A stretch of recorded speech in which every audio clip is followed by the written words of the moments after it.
This is Travis Zimmerman from Speak My Word Ministries. The Daily Pulse today is Word Transformation number 45. Convict transforms to convert. And I go to the cross again. Luke chapter 23 verses 38 to 43. And to set the picture, Jesus is being crucified, a robber on each side of him. He was crucified with sinners, just as predicted. And we see about a conversion that happens here to one of the convicts. Luke chapter 23, verses 38 to 43. There was a written notice above Jesus which read, "This is Jesus of Nazareth, the King of the Jews." One of the criminals who hung there hurled insults at him. "Aren't you the Christ? Save yourself and us." But the other criminal rebuked him. "Don't you fear God," he said, "since you are under the same sentence? We are punished justly, for we are getting what our deeds deserve, but this man has done nothing wrong."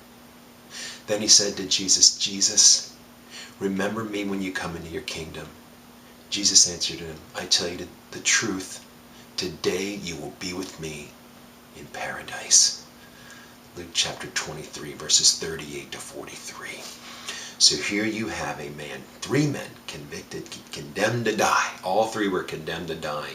2 convicts, one on the other side of Jesus Christ. 1 convict who refused up to the end, as far as we know, and went to hell without a saving faith in Jesus Christ. We don't know that, but what we do know is that one other criminal, the criminal who stood up for Jesus, as it were, if indeed you can stand up for Jesus. He doesn't need any of our help, but yet he defends Jesus to this other convict and then says, "Remember me."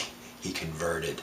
And I think that's one of the most tender moments of Scripture. Here's 3 men condemned to die, and even just within seconds, minutes, hours of death, this criminal realizes that he's been had, and that he is a convict, and he confesses his sins.